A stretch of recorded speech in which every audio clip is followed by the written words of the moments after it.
ಶ್ರೀ ಗುರು ಬಸವಲಿಂಗಾಯ ನಮಃ. ಬಯಲು ಬಯಲನೆ ಬಿತ್ತಿ ಬಯಲು ಬಯಲನೆ ಬೆಳೆದು ಬಯಲು ಬಯಲಾಗಿ ಬಯಲಾಗಿತ್ತಯ್ಯ. ಬಯಲ ಜೀವನ ಬಯಲು ಭಾವನೆ ಬಯಲು ಬಯಲಾಗಿ ಬಯಲಾಗಿತ್ತಯ್ಯ. ನಿಮ್ಮಯ ಪೂಜಿಸಿದವರು ಮುನ್ನವೇ ಬಯಲಾದರು, ನಾನಿನ್ನ ನಂಬಿ ಬಯಲಾದೆನು ಕಾಣ ಗುಹೇಶ್ವರ. ಅಲ್ಲಮ್ಮ ಪ್ರಭುವಿನ ವಚನದಂತೆ ಶ್ರೀ ಸಿದ್ಧಯೋಗಾನಂದ ಮಹಾಸ್ವಾಮೀಜಿಯವರು ಲಿಂಗೈಕ್ಯರಾಗಿ 13 ವರ್ಷಗಳು ಸಂದಿರುವಂಥದ್ದು. ಶರಣನ ಸಾಧನೆ ಮರಣದ ನಂತರ ನೋಡಯ್ಯ ಎಂಬ ಶೀರ್ಷಿಕೆಯಂತೆ ಅವರು ಬಯಲಲ್ಲೇ ಹುಟ್ಟಿ ಬಯಲಲ್ಲೇ ಬೆಳೆದು ಬಯಲೊಳಗೆ ಬಯಲಾದ ಬಯಲು ವ್ಯಕ್ತಿತ್ವ ಶ್ರೀ ಸಿದ್ಧಯೋಗಾನಂದ ಮಹಾಸ್ವಾಮೀಜಿಯವರದು. ಅವರು ಬಸವಣ್ಣನವರ ತತ್ವವನ್ನು ಕಾಯ ವಾಚ ಮನಸಾರೆ ಪರಿಶುದ್ಧವಾಗಿ ನಡೆಯೊಳಗೆ ನುಡಿಯ ಪೂರೈಸುವೆ ಎನ್ನುವಂಥದ್ದು. ನಡೆಯೊಳಗೆ ನುಡಿಯ ಪೂರೈಸುವೆ, ನಾನು ಹೇಗೆ ನಡೆಯುತ್ತಿದ್ದೇನೋ ಹಂಗೆ ನಾನು ನುಡಿದು ತೋರುವೆ ಅನ್ನುವ ನಿಲುವಿನಲ್ಲಿ ಪೂಜ್ಯರು ಮಾಡಿದಂತಹ ಕಾಯಕಗಳು ಇನ್ನು ಕಣ್ಮುಂದೆ ಅರಳಿ ಚಿಗುರೊಡೆದಿರುವಂಥದ್ದು. ಪೂಜ್ಯರು ಪಟ್ಟ ಶ್ರಮ ಅಷ್ಟಿಷ್ಟಲ್ಲ. ಮರಳುಗಾಡಿನ ಮರುಭೂಮಿಯಲ್ಲಿ ನೀರು ತೆಗೆದಂತೆ ವನಕಲ್ಲು ಕ್ಷೇತ್ರ. ಸುತ್ತ ನೀರಿಲ್ಲದ ಸಂದರ್ಭದಲ್ಲಿ ಗಂಗೆಯನ್ನು ಹರಸಿಕೊಂಡು 1-2 ಕಿಲೋಮೀಟರ್ ಪಯಣಿಸಿದ ದಿವ್ಯ ವ್ಯಕ್ತಿತ್ವ ಪೂಜ್ಯರದ್ದು. ಅವರ ಕಾಲಾವಧಿಯಲ್ಲಿ 7-8 ಬೋರುಗಳನ್ನು, ಕೊಳವೆ ಬಾವಿಗಳನ್ನು ಕೊರೆಸುವುದರ ಮೂಲಕವಾಗಿ ಈ ಕ್ಷೇತ್ರಕ್ಕೆ ಗಂಗೆಯ ಪಾದಾರ್ಪಣೆ ಆಗಬೇಕು ಅನ್ನುವಂಥ ನಿಟ್ಟಿನಲ್ಲಿ ಪೂಜ್ಯರು ಪಟ್ಟ ಶ್ರಮ ಅದು ಅಷ್ಟಿಷ್ಟಲ್ಲ. ಅದರ ಫಲವಾಗಿ ಇಂದು ನಿರಂತರವಾಗಿ ಆ ಗಂಗೆ ಇರುವಂಥದ್ದು. ಪೂಜ್ಯರ 2 ಕಣ್ಣುಗಳು ಅಂದರೆ ಆಶ್ರಮದ ಅನಾಥಾಶ್ರಮ ಮತ್ತು ವೃದ್ಧಾಶ್ರಮ ಪೂಜ್ಯರ 2 ಕಣ್ಣುಗಳು. ಒಂದು ಕಣ್ಣು ಪೂರ್ಣಗೊಂಡು ಮತ್ತೊಂದು ಕಣ್ಣು ತೆರೆಯುವಷ್ಟರಲ್ಲಿ ಅವರೇ ಲಿಂಗೈಕ್ಯರಾಗಿ ಕಾಯಕದ ಸೂರ್ಯ ಮಡುಗಟ್ಟಿದ ಈ ಭೂಮಿ ಒಳಗಡೆ ತನ್ನ ಬಯಲೊಳಗೆ ಬಯಲಾದಂಥ ಪರಿಸ್ಥಿತಿ. ನಾವು ಸಿದ್ಧಯೋಗಾನಂದ ಮಹಾಪೂಜ್ಯರನ್ನ ಕಾಯಕದ ಸೂರ್ಯ ಅಂತ ಕರೆಯುವಂಥದ್ದು.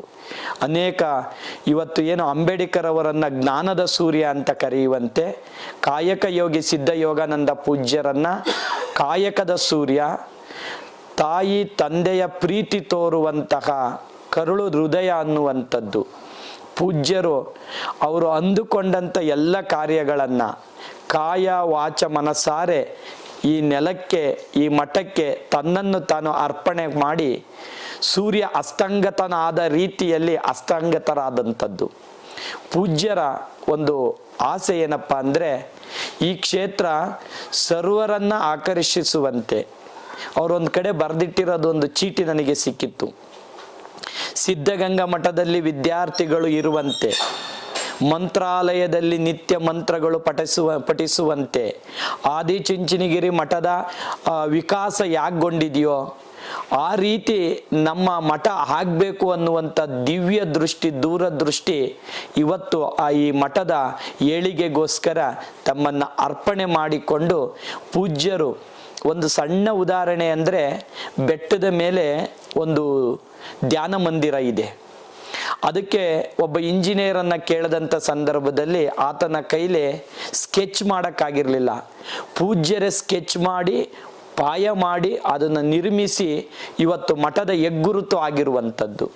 ಇವತ್ತು ಜಾತ್ರೆ ಪ್ರಾರಂಭಿಸಿರೋದಾಗಿರಲಿ, ಮತ್ತು ಸದಾ ಈ ಮಠದ ಅಭಿವೃದ್ಧಿಗೆ ಒಂದು ಮನೆ ಚೆನ್ನಾಗಿ ಬೆಳಗಬೇಕು ಅಂದರೆ ಯಜಮಾನ ಇರಬೇಕಂತೆ. ಮಠ ಚೆನ್ನಾಗಿ ಅಭಿವೃದ್ಧಿ ಆಗಬೇಕು ಅಂದರೆ ನಿಸ್ವಾರ್ಥ ಸನ್ಯಾಸಿ ಆಗಿರ್ಬೇಕಂತೆ.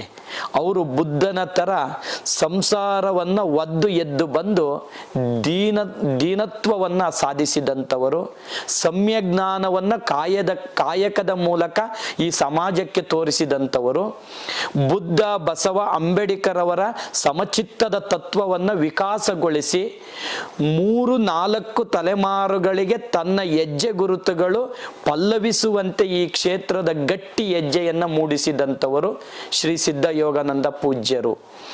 ಅವರ ಹೆಸರಿನಲ್ಲಿ ಸದಾ ಉಳಿಯುವಲ್ಲೆಂದು ನಾವು ಅವರ 25 ವರ್ಷ ಅನಾಥಾಶ್ರಮ ಪ್ರಾರಂಭ ಮಾಡಿದ 2017ಕ್ಕೆ ಬೆಳ್ಳಿ ಹಬ್ಬದ ಸವಿ ನೆನಪಿಗೆ ಶ್ರೀ ಸಿದ್ಧಯೋಗಾನಂದ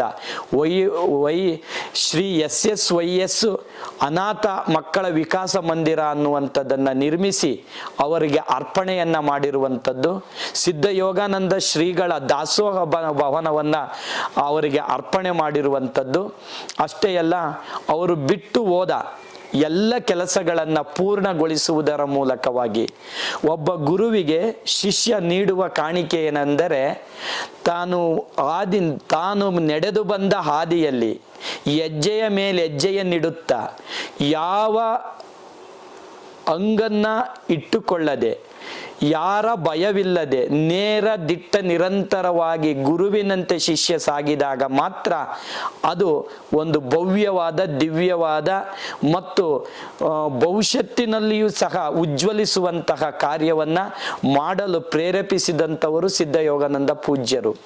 ಅವರ ಈ ಒಂದು ದೂರದೃಷ್ಟಿಯಂತೆ ಅವರೊಂದು ದಿವಸ ನನ್ನ ಕನಸಿನಲ್ಲಿ ಒಂದು ಸಂಚಲನವನ್ನು ಉತ್ಪತ್ತಿ ಮಾಡಿದಂಥದ್ದು. ಬೆಟ್ಟದ ಸುತ್ತ ದೇವರನ್ನ ಕರ್ಕೊಂಡು ಹೋಗ್ತಾ ಇದ್ವಿ, ಬೆಟ್ಟದ ಸುತ್ತ ಕಾಡಾಗಿದೆ, ಅದರ ಓಡಾಡುವಂತಹ ದೇವರು ಮೆರವಣಿಗೆ ಮಾಡಿಸುವಂತಹ ಕಾರ್ಯ ಆಗಿಲ್ಲ ಅನ್ನುವಂಥದ್ದನ್ನ ಹೇಳಿದಾಗ ಆ ಕೂಡಲೇ ಟ್ರಸ್ಟಿನ ಮೀಟಿಂಗ್ ಅನ್ನ ಕರೆದು ಟ್ರಸ್ಟಿನ ಸರ್ವ ಸದಸ್ಯರಿಗೂ ಅದನ್ನ ನಿವೇದನೆಯನ್ನ ಮಾಡಿಕೊಳ್ಳುವುದರ ಮೂಲಕವಾಗಿ ಇದಕ್ಕೆ ಚಾಲನೆಯನ್ನ ಕೊಟ್ಟಿದ್ದೇವೆ. ಮಲೆಮಾದೇಶ್ವರರು, ವನ್ಕಲ್ ಮಲ್ಲೇಶ್ವರರು, ಗುರುಮಲ್ಲೇಶ್ವರರ ಗದ್ದಿಗೆಗಳು ಹೇಗೆ ಆಗ್ಬೇಕು ಅನ್ನುವಂತಹ ಸಂಕಲ್ಪವನ್ನ ಗುರುಗಳು ಈಗಾಗಲೇ ಚಿತ್ತದಲ್ಲಿ ನುಡಿಸಿರುವಂತೆ ಅದರಂತೆ ಮುನ್ನಡೆಯಲು ಈಗಾಗಲೇ ಪ್ರೇರಣೆಗೊಂಡಿರುವಂಥದ್ದು.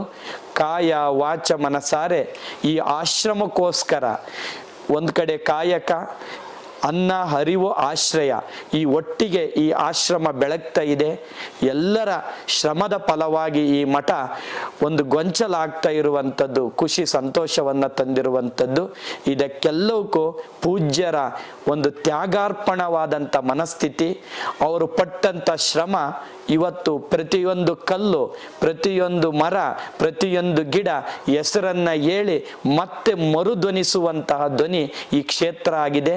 ಇವೆಲ್ಲವೂ ಪೂಜ್ಯರ ಪಾದಕ್ಕೆ ಅರ್ಪಿಸುತ್ತಾ ನನ್ನ 2 ಮಾತುಗಳನ್ನು ಮುಗಿಸ್ತಾ ಇದ್ದೀನಿ. ಶರಣು ಶರಣಾರ್ಥಿಗಳು.